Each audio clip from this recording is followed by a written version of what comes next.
Right. ఇక Keralam assembly ఎన్నికలు తెలంగాణలో కాకరేపుతున్నాయంటే ఎస్ అవుననే సమాధానం వినిపిస్తుంది. సీఎం రేవంత్ టార్గెట్ గా డైలాగ్స్ మామూలు సౌండ్ చేయట్లేదు, రీసౌండ్ చేసేస్తున్నాయి.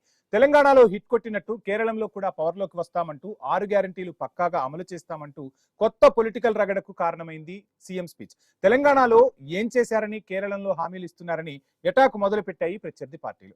2023లో 6 గ్యారంటీలతో తెలంగాణలో అధికారంలోకి వచ్చింది కాంగ్రెస్ పార్టీ. ఇదే తరహా వ్యూహాన్ని కేరళలో కూడా అమలు చేస్తామంటుంది. మలయాళీలకు 5 గ్యారంటీలను హస్తం పార్టీ ఆఫర్ ఇచ్చింది. తెలంగాణ తరహాలోనే మహిళలకు ఉచిత బస్సు పథకాన్ని కూడా అమలు చేస్తామని కాంగ్రెస్ స్పష్టంగా ప్రకటించిన పరిస్థితి. అక్కడి బడ్జెట్ పరిమితులు, ప్రజల ఆలోచన విధానాన్ని దృష్టిలో ఉంచుకొని మిగతా హామీల అమలు విషయంలో హస్తం పార్టీ ఆచితూచి వ్యవహరించిందంటున్నారు పొలిటికల్ అనలిస్టులు. సో ఏదేమైనా ఒక్కసారి కేరళ ఎన్నికలకు సంబంధించి 2 ఎగ్జిట్ పోల్స్ సర్వే ఫలితాలు ఇప్పటి వరకు విడుదలయ్యాయి. ఒకటి 27 మార్చిలో ఒక సర్వే వస్తే 3, 4 అంటే నిన్న ఒక సర్వే వచ్చింది. సో ఈ సర్వే గురించి కూడా నేను మీకు చెప్పే ప్రయత్నం చేస్తాను. సో ఈ సర్వే ఓల్డ్ సర్వేని చూస్తే ఎల్డీఎఫ్ 69 నుంచి 73 స్థానాలు గెలుచుకుంటుందంటూ అప్పుడు చెప్పింది. యూడీఎఫ్ 67 నుంచి 72 స్థానాల్లో విజయం సాధించబోతుందంటూ చెప్పిన పరిస్థితి. ఇక భారతీయ జనతా పార్టీ కేవలం 3 నుంచి 4 స్థానాలు, అదర్స్ 1 నుంచి 2 స్థానాలని అప్పుడు సర్వే చెప్తే, సో నిన్న వచ్చిన సర్వే చూస్తే LDF 58, UDF 77, Bharatiya Janata party 4, others 1. So మొత్తంగా ఫలితాల్లో కొంత వ్యత్యాసాలు అయితే కనిపిస్తూ ఉన్నాయి. సో ప్రచార హోరు పెరుగుతున్న కొద్దీ కేరళ రాజకీయాలు అనేక మలుపులు తిరుగుతూ ఉన్న పరిస్థితి. సో ఏం జరగబోతుంది ఏంటి అనేది కూలంకషంగా చర్చిద్దాం. కేరళలో టఫ్ ఫైట్ నడుస్తుందా అంటే ఎస్. కేరళ అసెంబ్లీ ఎన్నికలకు ఈ నెల 9న పోలింగ్ జరగబోతున్న విషయం మనకు తెలిసిందే. పార్టీలు పోటాపోటీగా ప్రచారాన్ని అయితే హోరెత్తిస్తున్నాయి. పోలింగ్ కు కొద్ది రోజులే ఉండటంతో ప్రధాన పార్టీలను అస్త్రశస్త్రాలను ఉపయోగిస్తూ ప్రచారాన్ని హోరెత్తిస్తున్న పరిస్థితి. ఈసారి కూడా కేరళంలో భారతీయ జనతా పార్టీ బలంగా ప్రచారం చేస్తుంది. కొన్ని నియోజకవర్గాల్లో అయితే త్రిముఖ పోరుందంటున్నారు రాజకీయ విశ్లేషకులు. ఇక చాలా చోట్ల మాత్రం పోటీ ప్రధానంగా అధికార ఎల్డీఎఫ్, ప్రతిపక్ష కాంగ్రెస్ కూటమి యూడీఎఫ్ మధ్య ఉంటుందని అంచనా. 10 ఏళ్లుగా కేరళలో అధికారంలో ఉన్న ఎల్డీఎఫ్ హ్యాట్రిక్ కొడుతుందా అనేది కూడా పెద్ద ఎత్తున చర్చ సాగుతుంది. ఈసారైనా మలయాళీలు మనసును హస్తం పార్టీ గెలిచే అవకాశం ఉందా? ఏం జరగబోతుంది? ఇక దేశ రాజకీయాల్లో కేరళం ఇప్పుడు ఎందుకు స్పెషల్ అట్రాక్షన్ గా కనిపిస్తుంది అనేది మరో పాయింట్. ఇప్పుడు దేశ రాజకీయాలకు కేరళం కేంద్ర బిందువుగా సాగుతోంది. అధికారంలోకి వచ్చేందుకు కాంగ్రెస్ సర్వశక్తులు ఇక్కడ ఒడ్డుతోందా అంటే ఎస్. ఎల్డీఎఫ్, యూడీఎఫ్ల మధ్య పోటీ తీవ్రంగానే ఉంది. బీజేపీ కూడా తన ప్రభావాన్ని చూపిస్తూ ప్రచారాన్ని అయితే హోరెత్తిస్తున్న పరిస్థితి. కేరళంలో 5 గ్యారంటీలు, ఇందాక మనం ఇంట్రోలో మాట్లాడుకున్నట్టుగా 5 గ్యారంటీలను అమలు చేస్తారా? ఈ 5 గ్యారంటీలు మలయాళీల మనసులను గెలుచుకుంటాయా? గ్యారంటీల పేరుతో అధికారంలోకి రావడం కాంగ్రెస్ ఎప్పటి నుంచి మొదలుపెట్టింది? కర్ణాటక నుంచి మొదలుపెట్టింది. కర్ణాటకలో విజయం సాధించింది. తెలంగాణలో 6 గ్యారంటీలను తీసుకొచ్చారు. తర్వాత ఎక్కడా గ్యారంటీల గురించి ప్రచారం చేసినా వర్కౌట్ కాలేదు. మరి ఇప్పుడు కేరళంలో వర్కౌట్ అవుతుందా? అక్కడ 5 గ్యారంటీలతో అధికారంలోకి రావాలని చూస్తున్న కాంగ్రెస్ కు అవకాశాలు కనిపిస్తున్నాయా అనేది కూడా అంశమే. ఇక హామీల అమలు బాధ్యత రేవంత్ రెడ్డి తీసుకున్నారు. సో ఎందుకు రేవంత్ రెడ్డి తీసుకోవాల్సి వచ్చింది? కేరళలో నాయకులు ఎవరు లేరా? తెలంగాణ అసెంబ్లీ ఎన్నికల్లో 6 గ్యారంటీలతో అధికారంలోకి వచ్చిన హస్తం పార్టీ ఇప్పుడు మలయాళ గడ్డపై పాగా వేసేందుకు ఇదే 5 గ్యారంటీలను అస్త్రంగా చేసుకుని అక్కడ ముందుకు సాగుతున్న పరిస్థితి. మహిళలను ఆకర్షించే ప్రయత్నం చేస్తున్నారు. యువతను తమ వైపు తిప్పుకోవడమే లక్ష్యంగా కాంగ్రెస్ పార్టీ హామీల వర్షాన్ని గుప్పిస్తున్న పరిస్థితి. ఇక మహిళలకైతే ఉచిత బస్సు ప్రయాణ పథకాన్ని అక్కడ కూడా అమలు చేస్తామని కాంగ్రెస్ పార్టీ హామీ ఇచ్చేసింది. రైట్. సో రేవంత్ అసలు కేరళ పర్యటనలో ఏమన్నారు? రేవంత్ మాట్లాడిన మాటలు ఎందుకు తెలంగాణ పాలిటిక్స్ లో కాకరేపుతున్నాయి అనేది మాట్లాడే ముందు అసలు రేవంత్ కేరళలో ఏమన్నారో ఇప్పుడు చూద్దాం. Very similar from 2014 to almost 2024. Mr. K. Chandrasekhar Rao has run my state. There are many similarities between Pinarayi Vijaya and Kalvakunta Chandrasekhar Rao. Family role, highest corruption, lowest governance. December is miracle month. The miracle happened in Telangana. They have defeated Chandrasekhar Rao and they have elected people's government. It is very similar. After 10 years, Kerala people are going to defeat Pinarayi Vijaya and LDF. This time, people are going to vote for UDF, not for one time. It is going to elect twice at least. Right. ఇక్కడ ఇంకొక అంశం కూడా తెర మీదకి వస్తుంది. అసలు కేరళలో రేవంత్ను మించిన మనగాళ్లు లేరా? కేరళలో వాయనాడ్ నుంచి ప్రియాంక గాంధీ ఎంపీగా గెలిచారు. అంతకుముందు రాహుల్ అక్కడ గెలిచిన పరిస్థితి. ఆమెకు ముందు రాహుల్ గాంధీ అక్కడ అధికారాన్ని చెలాయించారు. సో ఎంపీగా ఉన్నారు. హైకమాండ్ లో కీలకమైన కేసీ వేణుగోపాల్ కూడా కేరళనే. అయినా రేవంత్ రెడ్డి ఎందుకు అంత ప్రచారం చేయాల్సి వచ్చింది? అక్కడ ఎందుకు రేవంత్ అంత ప్రాధాన్యత ఇచ్చారు? రేవంత్ను మించిన లీడర్లు ఆ రాష్ట్రంలో లేరా? జాతీయ స్థాయిలో లేరా? ఎందుకు కాంగ్రెస్ రేవంత్ను అక్కడ అస్త్రంగా వాడింది అనేది $1 మిలియన్ ప్రశ్నగా కనిపిస్తుంది. తెలంగాణ సీఎం రేవంత్ అవసరం కేరళకు ఏమొచ్చింది? కేరళం వెళ్లి రేవంత్ రెడ్డి ప్రచారం చేయడంపై పలు విమర్శలు కూడా వినిపిస్తున్నాయి. అక్కడ రేవంత్ అవసరం ఎందుకు వచ్చింది అనేది ఇప్పుడు సెంటర్ ఆఫ్ క్వశ్చన్ గా మారింది. ఇక తెలంగాణలో కాంగ్రెస్ హామీలను అమలు చేసిందా? సో ఒక నాయకుడు ఎవరు ఎక్కడికైనా వెళ్లి ప్రచారం చేయొచ్చు, కానీ తెలంగాణలో ఆ హామీలను అమలు చేశారా అన్న దాని చుట్టే ఇప్పుడు రాజకీయం తిరిగింది. రేవంత్ వైపు తిరుగుతున్న పరిస్థితి. ఏ ఒక్క హామీ కూడా పూర్తి స్థాయిలో అమలు కాలేదన్నది పొలిటికల్ సర్కిల్స్ నుంచి వినిపిస్తున్న విమర్శ. ఇప్పటి వరకు రైతులకు సాయం చేసింది ఏమీ లేదని ప్రధాన ప్రతిపక్ష పార్టీ బీఆర్ఎస్ ఆరోపిస్తుంది. కేంద్ర మంత్రి కిషన్ రెడ్డి కూడా ఆరోపణలు గుప్పిస్తున్నారు. 40 లక్షల మంది రైతులు రుణమాఫీ కోసం ఇంకా ఎదురు చూస్తున్నారని తాజా గణాంకాలు చెప్తున్నాయి. మహాలక్ష్మి పథకం అమలు చేయకుండా దాదాపు 1.02 కోట్లు మహిళలను ప్రభుత్వం మోసం చేసిందని కూడా విమర్శలు గుప్పిస్తున్న పరిస్థితి. అయితే కిషన్ రెడ్డి ఏమన్నారో కూడా చూద్దాం ఒకసారి. మేము ఈరోజు బీసీలకు 1,00,000 కోట్లు కేటాయిస్తామని చెప్పి హామీ ఇచ్చాడు. 2 సంవత్సరాలైనా మేము సంవత్సరానికి ఇవ్వాల్సినటువంటి 20,000 కోట్ల రూపాయలు ఇవ్వలేదని ఈరోజు కేరళ వాళ్ళకి చెప్తారా ముఖ్యమంత్రి? చూపిస్తారా? ఈరోజు చెప్పాల్సినటువంటి అవసరం ఉంది. ఎవరైనా ఏదైనా అమలు చేయలేకపోతే మరి అమలు చేసినట్టు చూపించేటువంటి ప్రయత్నం చేయడం ఏందో ఇది మరింత మోసం. అమలు చేయకపోవడం ఒక మోసం అయితే, అమలు చేస్తామని చెప్పి మభ్యపెట్టడము, అబద్ధాలు మాట్లాడము, తప్పుడు ప్రచారం చేయడము, అది మరింత దగా మోసం. అది మహామోసం. అది ఈరోజు తెలంగాణ రాష్ట్రంలో ఆడపిల్లలకు ఇచ్చినటువంటి హామీలు ఏమైనాయి? తులం బంగారం ఎక్కడ పోయింది? అమ్మాయిలకు స్కూటర్ ఎక్కడ పోయింది? మరి ఈరోజు నిరుద్యోగ యువతకు 2 లక్షల ఉద్యోగాలు ఎక్కడ పోయినాయి? నిరుద్యోగ యువతకు నెలకు 4,000 రూపాయల ఆర్థిక సాయం ఎక్కడ పోయింది? నిరుద్యోగ భృతి. ఈరోజు 6 గ్యారంటీస్ అమలు చేశామని చెప్పడం ఏదైతున్నదో, ఇంతకంటే ఈ దేశాబ్దంలో ఇంతకంటే మోసము, అబద్ధం ఇంకోటి ఉండదు.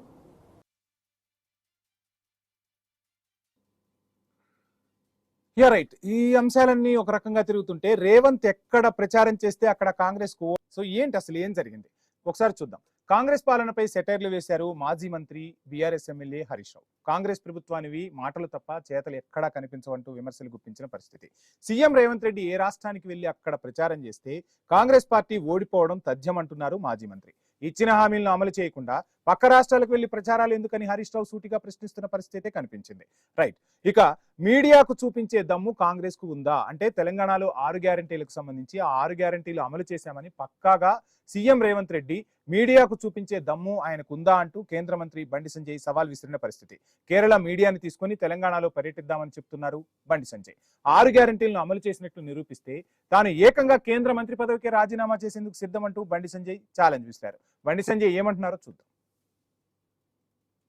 2,500 రూపాయలు రాష్ట్ర ముఖ్యమంత్రి ఇచ్చిన గుండె మీద చేసుకుని చెప్పు. 2,500 రూపాయలు మహిళలకు ఇచ్చినావా? 6 గ్యారెంటీలు ఉంది కదా. 4,000 రూపాయలు మీరు ఆసరా పెన్షన్ ఇచ్చినావా? 6 గ్యారెంటీలు ఉంది కదా. తులం బంగారం ఎవరికైనా ఇచ్చినావా? నువ్వు స్కూటీలు ఎవరికైనా ఇచ్చినావా? రైతు కూలీలకు 12,000 రూపాయలు ఇచ్చినావా? కౌలు రైతులకు ఎకరానికి 15,000 రూపాయలు ఇస్తాను. ఇయ్యక 2 ఎగ్గొట్టినావు. బ్యాంక్ ఒకటి ఇన్స్టాల్మెంట్ కట్టకుండా ఎగ్గొట్టి చూసినావా? కస్టమర్లు ఏదో అప్పులున్నారు అట్లా 2 ఇన్స్టాల్మెంట్ ఎగ్గొట్టినావు. మళ్ళీ ఇవ్వండి ఎకరానికి 12,000 ఇస్తారా? ఎకరానికి మిల్లు ఇయ్యడిగా, మళ్ళీ ఇయ్యడిగా, మళ్ళీ ఊరిచ్చి బిస్కరేషన్ వేస్తూనే ఉంటాడు. ఇక రైతు పోయి రాష్ట్ర ముఖ్యమంత్రి రైతులు కలిసి తెలుస్తుంది. నేను సవాల్ చేస్తున్నా, అలా హుజాబాద్ గడ్డ మీకు సవాల్ చేస్తున్నా, ముఖ్యమంత్రి గారికి సవాల్ చేస్తున్నా. చలో మీరు రండి, నేను కూడా వస్తా. ఏ గ్రామానికి పోదాం, ఏ గ్రామానికైనా పోదాం. 2,500 రూపాయలు మాకు ఇస్తున్నారు అని చెప్పి ఒక్క మహిళతో చెప్పిస్తే చలో నేను రాజీనామా చేస్తా. నువ్వు రాజీనామా చేస్తావా?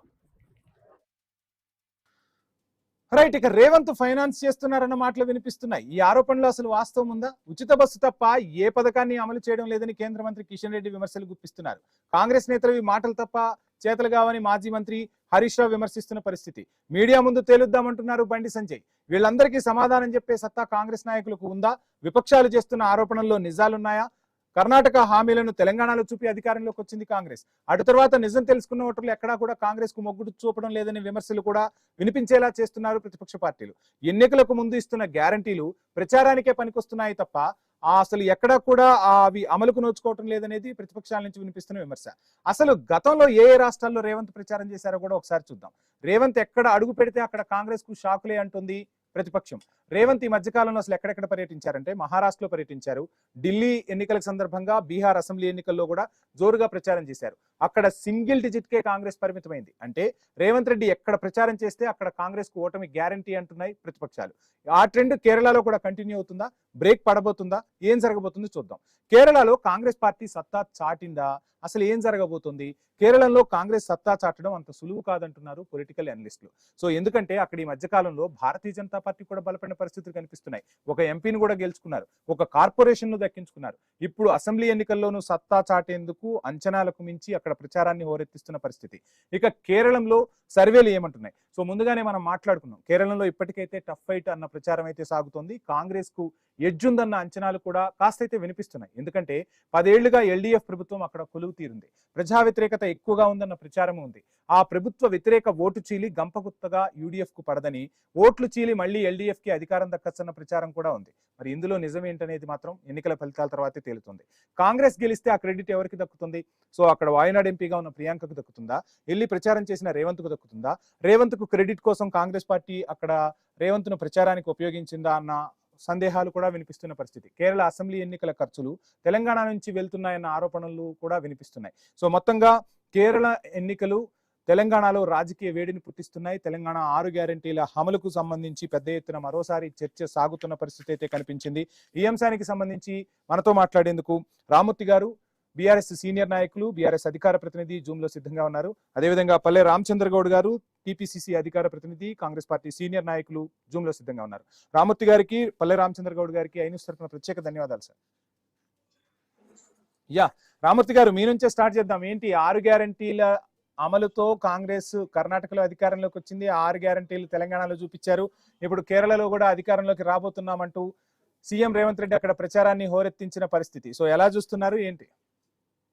6 గ్యారంటీలు అబద్ధాలండి. 6 గ్యారంటీల అబద్ధాలతో రాష్ట్రంలో అధికారంలోకి వచ్చిండు. ఇంకోటి ఏంటంటే 6 గ్యారంటీలు అనడం కంటే 6 అబద్ధాలు అనడం కరెక్ట్. ఎందుకంటే 6 గ్యారంటీల విషయంలో కూడా ఇబ్బడి ముబ్బడిగా ముట్టుకున్న 2-3 అంశాలు కూడా ఫ్రీ బస్ విషయం ఏంటంటే రోజుకు 10 కోట్లు కట్టాలి. ఈ 10 కోట్లు కూడా కట్టట్లేదు. ఎందుకంటే ఇప్పటికీ 7,300 కోట్లు పెండింగ్ ఉన్నది. సో అందులో ఒక 1,500 కోట్లు మాత్రమే పేమెంట్ ఇచ్చినామని చెప్తున్నారు. అది కూడా పూర్తిగా ఆర్టీసీ నేను అడిగితే మాత్రం అది కూడా రాలేదు. మొత్తం 7,300 కోట్ల దాకా పెండింగ్ ఉన్నది. ప్రభుత్వం తెలంగాణ 6 గ్యారంటీల అమలుకు సంబంధించి పెద్ద ఎత్తున మరోసారి చర్చ సాగుతున్న పరిస్థితి అయితే కనిపించింది.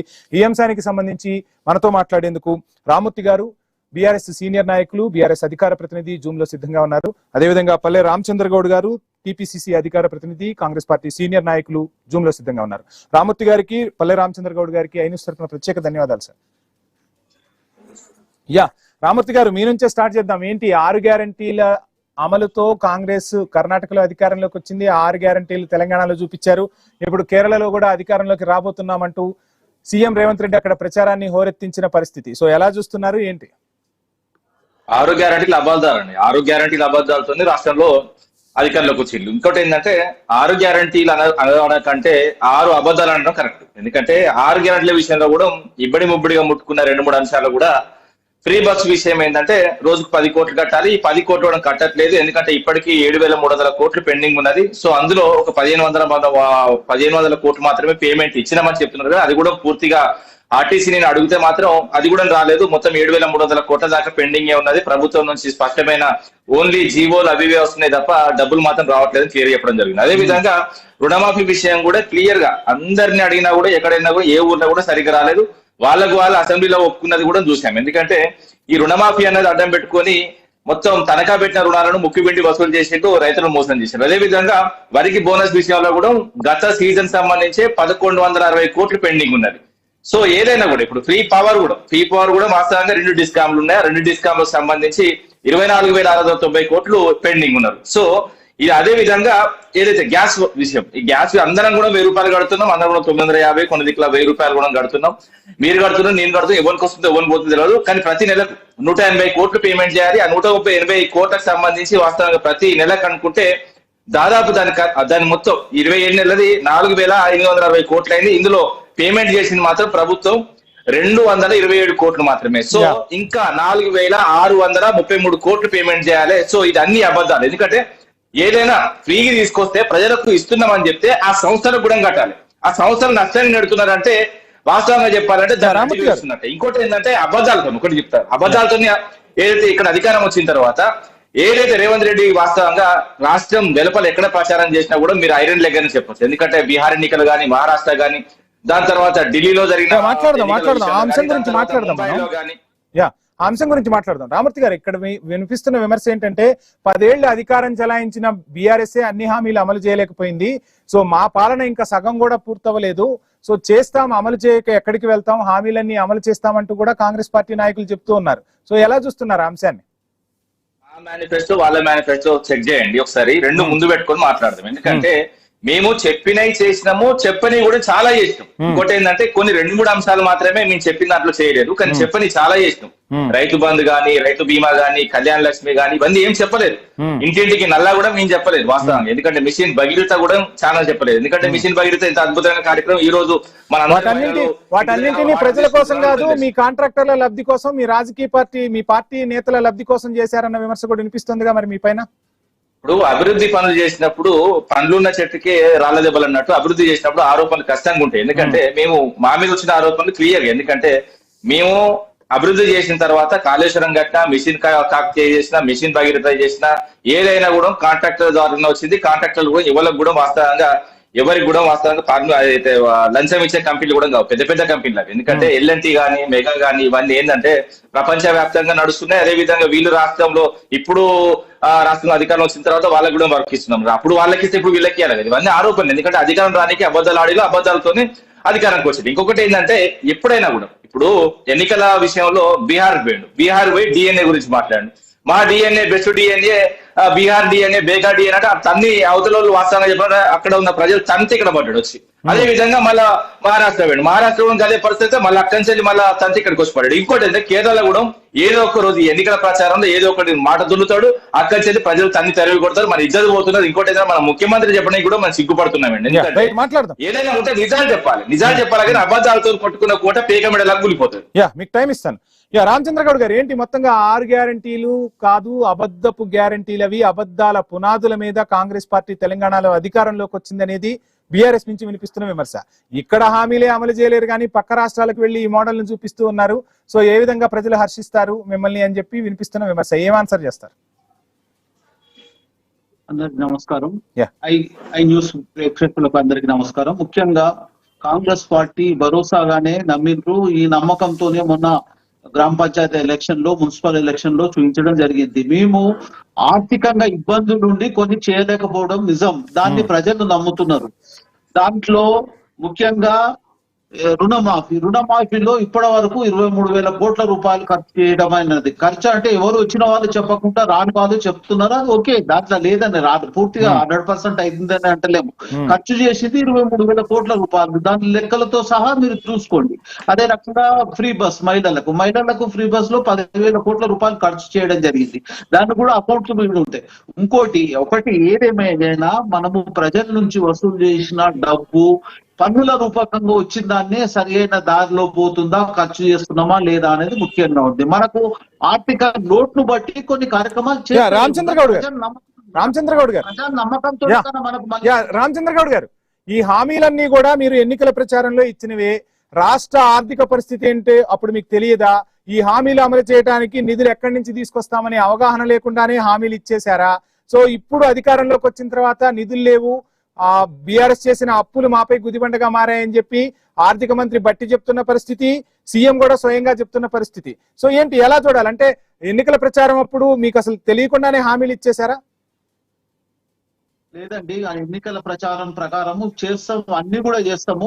ఇంకా మాకు 23 నెలలు 24 నెలలు అయింది, అంటే 2 years అయింది. ఇంకా మాకు ఇంకా 34 36 37 నెలలు ఉంటది. దాంట్లో ఖచ్చితంగా మేము ఎలక్షన్ లో ఇచ్చిన మాట ప్రతి ఒక్కటి కూడా నిలుపుకొని వచ్చే ఎలక్షన్ లో ఖచ్చితంగా ఉంటాము. దాన్ని ప్రజలు నమ్ముతున్నారు. ఆ నమ్మకంతోనే ఇప్పటి వరకు జరుగుతుంది.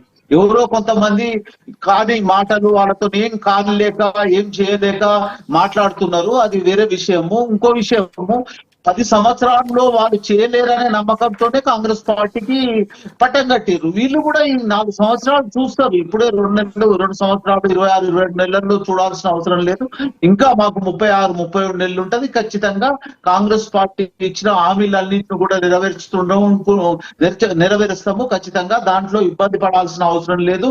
ఇంకో విషయం, దీంట్లో ఎక్కడ కూడా ఏంటి రామచంద్ర గౌడ్ గారు, మొత్తంగా కేరళకి తెలంగాణ డబ్బును ఫైనాన్స్ చేస్తున్నారంట. రేవంత్ రెడ్డి ఎన్నికలకు కేరళలో ఫైనాన్స్ చేస్తున్నాడన్న టాక్ వినిపిస్తుంది. ఏంటి అసలు ఈ మతలబ్ ఏంటి? యాక్చువల్ గా ఎక్కడ లేని విషయాలు మాట్లాడాల్సిన అవసరం లేదు. అంటే సోషల్ మీడియాలో, తర్వాత ఈ పేపర్లో, లేకుంటే టీవీలలో రావడానికి ఎవరో కొన్ని మాటలు మాట్లాడతారు. ఏదున్నా కానీ ప్రూఫ్ చేసుకోండి.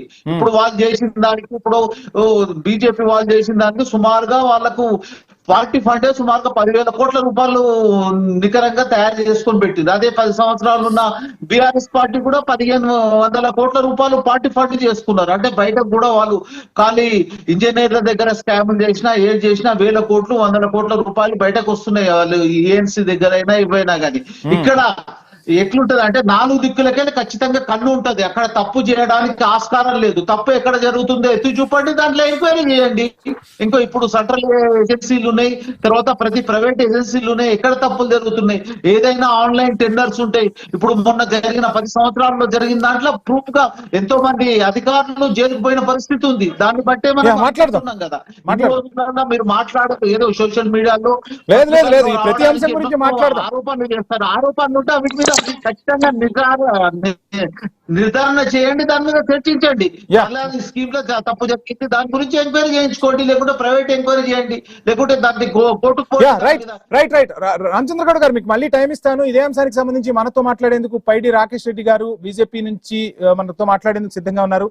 రాకేష్ గారు నమస్కారం అండి. నమస్తే అండి. ఏంటి మొత్తంగా సీఎం కేరళలో పర్యటిస్తున్నారు. 6 గ్యారంటీలు తెలంగాణలో అమలు చేసి చూపించాను, ఇక్కడ కూడా 5 గ్యారంటీలు అమలు చేయబోతున్నాం, ఖచ్చితంగా అధికారంలోకి రాబోతున్నామంటూ తెలంగాణ సీఎం కేరళలో పర్యటిస్తూ చెప్పిన పరిస్థితి. ఇటు బండి సంజయ్ ఏమో సవాల్ విసురుతూ ఉన్నారు. ఎక్కడ అమలు చేశారో మీడియా సాక్షిగా చూపించండి అంటూ సవాల్ విసురుతున్న పరిస్థితి. ఏంటి మొత్తంగా తెలంగాణ రాజకీయం కేరళతో వేడెక్కుతున్న పరిస్థితులు కనిపిస్తున్నాయి, ఎలా చూస్తున్నారు? ఇప్పుడు కేరళ ప్రజలు ఒక నిజ నిర్ధారణ కమిటీ వాళ్ళు వచ్చారు, తిరుగుతున్నారు తెలంగాణ అంతా. పిల్లలకు ఫీజు రియంబర్స్మెంట్ ఇచ్చారా? వాళ్ళే తిరుగుతున్నారు, మేము తిరగట్లేదు. ఈయన కేరళ వెళ్ళాడు కదా ఈ మన రేవంత్ రెడ్డి గారు, అక్కడ ప్రజలే నిజంగా కూడా అబ్బా ఇంత మంచి ముఖ్యమంత్రి ఈ ప్రపంచంలో చూడలేదు, ఇట్లా ఆకాశం నుంచి దిగొచ్చాడు కదా ఫ్లైట్ లో, ఇంత మంచి ముఖ్యమంత్రి ఏమేమి అమలు చేశాడంటే వాళ్ళే ఇప్పుడు 33 జిల్లాలలో తిరుగుతున్నారు. ఎక్కడెక్కడ ఫీజు రింబర్స్మెంట్ ఇచ్చారు, ఈ 10,000 కోట్లు 2023 నుంచి పేద పిల్లలకు చదువు ఏదైతే ఆగిపోతుందో, నిన్న కూడా హైకోర్టు పెద్ద చెంపపెట్టి దాని చర్చ జరుగుతలేదు. కానీ ఫీజు రింబర్స్మెంట్ ఇవ్వకపోతే తల్లిదండ్రులు పిల్లలకి చెప్పింది స్టూడెంట్స్ కు, మీరు ముందు డబ్బులు కట్టుకోండి, అవసరమైతే అప్పుడు గవర్నమెంట్ ఇచ్చినప్పుడు తీసుకోండి, ఎందుకంటే మధ్యన మీ చదువు ఆగకూడదని. అంటే ఒక పేద పిల్లల మధ్య తరగతి పిల్లలకు ఫీజు ఇవ్వని ప్రభుత్వము, పెన్షన్లు ఇస్తామని పెంచుతామని మోసం చేసిన ప్రభుత్వము, మహిళలకు ఆర్థిక స్వలంబన చేస్తామని ఎవ్రీ మంత్ మహాలక్ష్మి కింద 2,500. మేము చెప్పట్లేదు, ఇది కేరళ ప్రజలే తిరుగుతున్నారు మొత్తం 33 జిల్లాల్లో. ఇట్లాంటి మోసపు మాటలు ఒక గౌరవనీయ ముఖ్యమంత్రి మాట్లాడగలుగుతాడా అని. కేంద్ర ప్రభుత్వం నుంచి నిధులు రాకపోయినా రాష్ట్రాన్ని ఆర్థికంగా ముందుకు తీసుకెళ్తున్నాం, అదేవిధంగా సంక్షేమ పథకాలు అమలు చేస్తున్నాం అంటూ కూడా అటు కాంగ్రెస్ చెప్తున్న పరిస్థితి, గతంలో బీఆర్ఎస్ చెప్పిన పరిస్థితి. ఎందుకు కేంద్ర ప్రభుత్వం నుంచి నిధులు రావు తెలంగాణకు? ఒక్కటి ఆలోచించాలి వంశీ, కేంద్రం ఉంటేనే తెలంగాణ ఉంటది. మాకాడ బ్రహ్మోస్ వెపన్స్ తయారు చేయాలా, ఆపరేషన్ సింధూర్లు చేయాలా, దేశ రక్షణ గురించి రక్షణ రంగంలో కావాల్సిన పెట్టుబడులు, సుకోయ్ విమానాలు, లక్షలాది ఆర్మీకి కావాల్సిన సౌకర్యాలు సదుపాయాలు, ఈ దేశ భద్రతకు అడుగడుగున ఉన్న మేజర్ డబ్బు రక్షణ శాఖకు మేము కేటాయించాలా. ఈ దేశం లేకపోతే తెలంగాణ ఎక్కడ ఉంటుందండి? ఇప్పుడు నోటికి వచ్చినట్టు మాట్లాడదండి ఎవరైనా సరే. ఇప్పుడు ఈ రోజు రాష్ట్ర ప్రభుత్వంలో ఏదైనా అభివృద్ధి జరుగుతుందంటే నేషనల్ గా భారతీయ జనతా పార్టీ ఏదైతే కేంద్ర ప్రభుత్వం ఉన్నదో అది చేసింది, కాకపోతే ఏమున్నది? సమ్మక్క సారక్క యూనివర్సిటీ కావచ్చు, మన జైరాబాద్ ఇండస్ట్రియల్ కారిడార్ కావచ్చు, ఇన్స్ విద్యాలయం కావచ్చు, లేకపోతే 36,000 కోట్ల రోడ్స్ కావచ్చు, 1,30,000 కోట్లు మొన్న చెప్పినాం. 12 సంవత్సరాలు 1,30,000 కోట్ల హైవేస్ అండి. ఎవరేంటి ఈ రోడ్లన్నీ? రాష్ట్ర ప్రభుత్వం ఒక రోడ్ వేసింది మేము చెప్పమను, ఒక యూనివర్సిటీ కట్టింది అడుగుమను, ఏం చేసింది ముఖ్యమంత్రి? ఇంతకు ఇప్పుడు ఔటర్ రింగ్ రోడ్ వీళ్ళు వేసింది కాదు, ఎయిర్పోర్ట్ వీళ్ళు కట్టింది కాదు, మొత్తం ఒక మంచి పాడిగేవు లాంటి ఒక తెలంగాణని పీల్చి పిప్పి చేస్తున్నారు. అప్పుల కుప్ప చేసి రోజు 336 కోట్లు అప్పు తెచ్చి లాగిస్తున్న బండి అండి ఇది. మేం చెప్పింది కాదు, ఒక శాసనసభ్యుడిగా కాగ్ రిపోర్ట్ మాకు ఇచ్చారు బుక్కులు, పెద్ద పెద్ద బుక్కులు. 363 రోజులు 363 రోజులు అంటే రోజు అప్పు తెచ్చుకోకపోతే బతకని పరిస్థితి తెచ్చారు. అంటే ఇదంతా కేరళ ప్రభుత్వం చూస్తున్నారు, కేరళలో ప్రజలు వచ్చారు, మేం కాదు. రెండోది ఇదొక వైపు, ఇంకా ప్రజలే నిర్ణయించుకుంటారు. రెండోది రేవంత్ రెడ్డి గారు ఎక్కడ అడుగు పెట్టినా వేరే రాష్ట్రాలలో ఓడిపోతుంది, అదొక సెంటిమెంట్ ఉంది. ఇప్పుడు రాహుల్ గాంధీ కూడా మొత్తం దేశం అంతా ఎన్ని చోట్ల తిరుగుతాడు అన్ని చోట్ల అప్పచేయాలి. సుమారు 90 చోట్ల తిరుగుతాడు, 96 సభలలో మొత్తం అన్ని చోట్ల ఓడిపోయింది. రాకేష్ రెడ్డి గారు ఒకసారి బీఆర్ఎస్ వాయిస్ తీసుకుందాం ప్లీజ్ హోల్డ్. రామూర్తి గారు, ఏంటి మొత్తంగా కేంద్ర ప్రభుత్వం నుంచి నిధులు రాలేదని చెప్పి మీరేమో విమర్శలు గుప్పిస్తున్న పరిస్థితి, నిధులు తెచ్చుకునే సత్తా ఆనాటి ప్రభుత్వానికి లేదు, ఈనాటి ప్రభుత్వానికి లేదు, మొత్తంగా మాపై విమర్శలు గుప్పిస్తున్నారు, రాజకీయ పబ్బం గడుపుకుంటున్నారు అనేది ప్రధాన విమర్శ. రెండో క్వశ్చన్ ఏంటంటే, మీకు అప్పుడు ముఖ్యమంత్రిగా ఉన్నటువంటి కేసీఆర్ కూడా మహారాష్ట్ర రకరకాల రాష్ట్రాల్లో పర్యటించారు, అక్కడ రైతులకు కూడా తెలంగాణ డబ్బును పంచిపెట్టారని చెప్పి వినిపిస్తున్న విమర్శ, వీటికేం ఆన్సర్ చేస్తారు? ఈ అంశాల గురించి చర్చించే ముందు ఒకసారి బ్రేక్ తీసుకుందాం. స్టేట్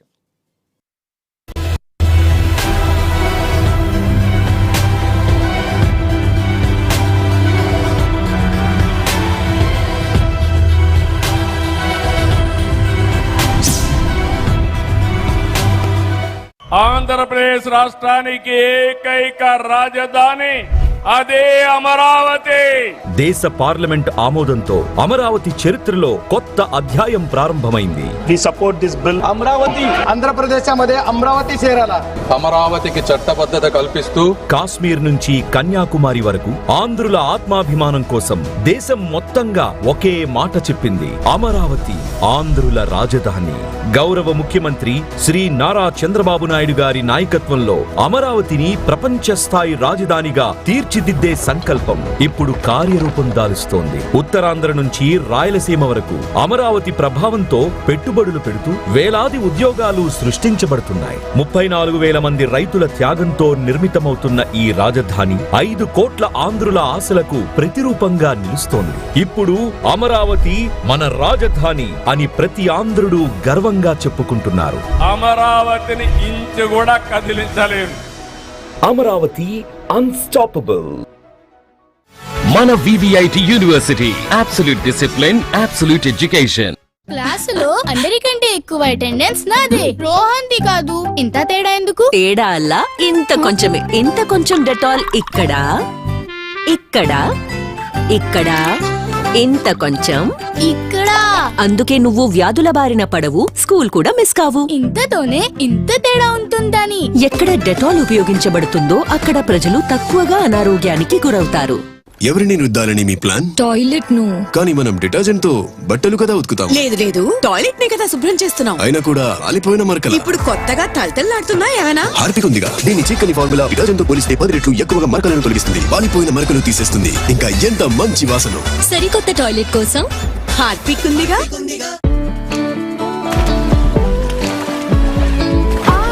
మూవ్మెంట్ ఆగిపోతే లైఫ్ ఆగిపోతుంది.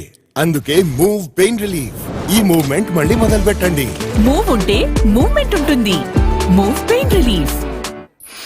మమ్మల్ని ఇంప్రెస్ చేయడానికి బాత్రూమ్ ఇప్పుడే శుభ్రం చేసావా? పొద్దున 9 గంటలకి చేసా. పరిమళం ఇప్పటిదాకా నాట్ పాసిబుల్. కొత్త thick Lizol fresh and clean bathroom cleaner ఇస్తుంది 10 రెట్లు శుభ్రత, ఇంకా 12 గంటల వరకు నిలిచే పరిమళం. కొత్త Lysol fresh and clean bathroom cleaner.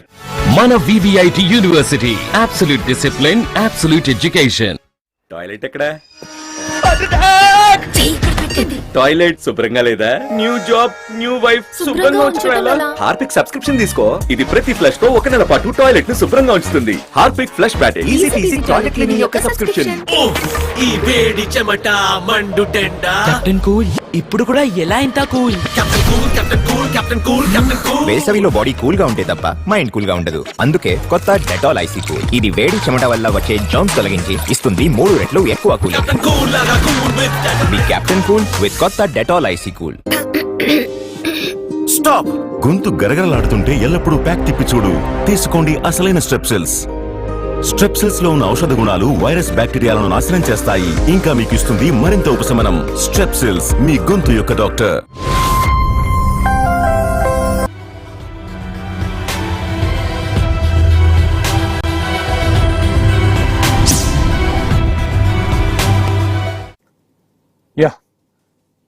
Back to prime time debate. Ramath garu ఏం ఆన్సర్ చేస్తారు? మొత్తంగా అప్పట్లో కేసీఆర్ కూడా అప్పనంగా తెలంగాణ సొమ్మును పంచిపెట్టారన్న విమర్శలు వినిపిస్తున్నాయి. ఇక్కడ రాజకీయాన్ని వదిలేసి అక్కడ రాజకీయం చేయబోయి బోల్తా కొట్టారన్న విమర్శ కూడా వినిపిస్తుంది. ఏం ఆన్సర్ చేస్తారు? డబ్బులు ఎక్కడ కూడా పంచలేదండి. ఎందుకంటే అధికారికంగా ఏదైనా డబ్బులు ఇస్తే మాత్రం అది లెక్కలు చూపెట్టినాం. అదే విధంగా రైతులు కూడా దేశవ్యాప్తంగా ఉన్న రైతులే కాబట్టి ఒక జాతీయ పార్టీగా మేము అవతరించిన తర్వాత ఎవరైనా జాతీయ రాజకీయాలు చేసుకోవచ్చండి. ఎందుకంటే ఎవరికి పేటెంట్ హక్కులు కావు. మాకు కూడా మా హక్కు ఉన్నది. ఎందుకంటే దేశంలో జరుగుతున్న అన్యాయం చూసి ఏదైతే కొంచెం మేము కూడా ఒక దేశవ్యాప్తంగా ఆలోచన చేసి, ఎందుకంటే ఇక్కడున్న పరిస్థితులను బట్టి, ఇక్కడున్న పథకాలను, ఇక్కడున్న నీటి విషయంలో తీసుకున్న చర్యలు, ఎందుకంటే 78 స్వతంత్ర భారతదేశంలో ఇంకా కూడా నేషనల్ పార్టీస్ అని చెప్పుకునే బీజేపీ కానీ కాంగ్రెస్ పార్టీ కానీ ఎన్నికలు ఉన్న దగ్గర ఒకలాగా, ఎన్నికలు లేని దగ్గర ఒకలాగా ప్రవర్తిస్తున్న తీరును చూసి గౌరవ కేసీఆర్ గారు ఒక ముందడుగు వేద్దాం అనుకున్నారు. సరే, ముందడుగులో కొంత అర్థం చేసుకోకపోవచ్చు. ఎందుకంటే ప్రజలు కూడా, ఎందుకంటే ఎప్పుడైనా ఎవరినైనా కూడా తక్కువ అంచనా వేయండి. ఎందుకంటే చంద్రబాబు నాయుడు కూడా తక్కువ అంచనా వేసాడు. జాతీయ రాజకీయాలు చేసాడు, ఈయన కథ కార్యక్రమం అంటే ఇప్పుడు చంద్రబాబు లేకపోతే మోడీ కూర్చే ఉండదు. రేపు కూడా మాకు అదే అవకాశం రావచ్చు. ఏంటంటే ఇప్పుడు అధికారంలో రావడానికి, ముఖ్యంగా అధికారం రానికి రేవంత్ రెడ్డి చేసిన ప్రయత్నాలు అంతా ఇంత కాదు.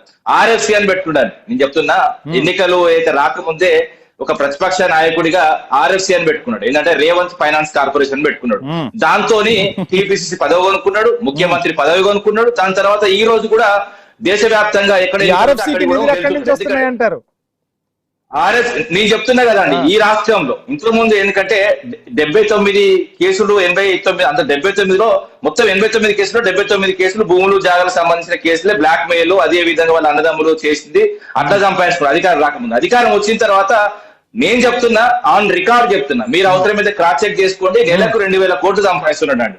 నెలకు 2000 కోట్లు సంపాదించి ఇప్పుడు అంత ధైర్యం ఎందుకు మాట్లాడుతున్నాండి? ఇప్పుడు అయితే రాహుల్ గాంధీకి 1000 కోట్లు ఇస్తా, ఆ ఎన్నికలకు అది ఇస్తా, అంతేందుకంటే భీమ్ అయితే ఏ హెలికాప్టర్ కూడా ఏ రాష్ట్రం వాడుకోలేదు. ప్రభుత్వానికి సంబంధించిన హెలికాప్టర్ ను బీహార్ లో వాడుకున్నారు కదా అండి.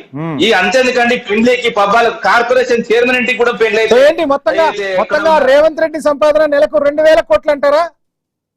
100% మీరు క్రాస్ చెక్ చేసుకోండి. అవసరమైతే ఎంక్వైరీ కమిషన్. దీనిపై బీఆర్ఎస్ ఎందుకు పోరాటం చేయలేకపోతుంది? ఎక్కడి నుంచి వస్తుంది ఈ డబ్బు? తెలంగాణ ప్రజానికంగా అసలు ఏంటి 2000 కోట్లు అంటే మామూలు విషయం కాదు నెలకు. నేను చెప్తున్నా, ఆన్ రికార్డ్ చెప్తున్నా, ఈయన చేసే అక్రమాలు గాని, ఈయన ప్రకటించే పథకాల విషయంలో గాని, ఈయన చేసే కాంట్రాక్ట్ల విషయంలో గాని మేము చేసినంత ట్రాన్స్పరెంట్ గా అయితే ఇక్కడ నడవట్లేదండి. అది కూడా మేము ఏ జీవోను కూడా దాచిపెట్టలేదు. ఇప్పటి వరకు 100 జీవోలు దాచిపెట్టిండు. అసలు ఏడికి పోతున్నాయి, ఏ జీవో ప్రకటిస్తున్నారు, ఎవరికి ఎంత ఇస్తున్నారు? ఇంకోటి ఏంటంటే సచివాలయం సాక్షి కమిషన్ల దుకాణమే నడుస్తున్నది కానీ 30%, 40% రాదు, బిల్లు రావట్లేదు. ఆఖరి కాంట్రాక్టర్లు రేవంత్ రెడ్డి కానీ అదే విధంగా మాట్లాడుతాం. ఒకసారి రామచంద్ర గౌడ్ గారు, మొత్తంగా మీ ముఖ్యమంత్రి సంపాదన నెలకు 2000 కోట్లు అంటూ సంచలన ఆరోపణలు చేస్తున్న పరిస్థితి. సో ఏం ఆన్సర్ చేస్తారు? గాలి మాటలు మాట్లాడడానికి వాళ్ళకు నోట్ల నాలుగెట్లు వస్తుందో వాళ్ళకే వాళ్ళ ఇంగిత జ్ఞానానికి విడిచిపెడుతున్నాము. వాళ్ళు ఏదన్నా ఉంటే ప్రూఫ్ తో సహా మాట్లాడండి. వాళ్ళు సోషల్ మీడియాలో, పత్రికల్లో లేకుంటే మేము పెద్ద హీరోలమైతాం అనే ఉద్దేశంలో మాట్లాడుతున్నారు. అదేదన్నా ఉంటే ఇప్పుడు సెంట్రల్ గా మీకు సిబిఐ ఉన్నది, ఇంకేదైనా ఎంక్వైరీ చేయండి. ఎక్కడికి పోతాయి డబ్బులు? పాత రోజులలో అంటే ఏదైనా భూములు జాగ్రత్త కూడా అంటే ఎక్కడ తీసుకున్నా బయటకు వస్తుంది. నువ్వు 2000 కోట్లు 100 కోట్లు కాదు, కోటి రూపాయలు ఖర్చు పెట్టినా వైజాగ్ లో 200 ఎకరాలు కొన్నారు. వైజాగ్ లో 200 ఎకరాలు కొన్నారు రేవంత్ రెడ్డి. చూద్దాం ఏం జరగబోతుందో చూద్దాం. మొత్తంగా కేరళ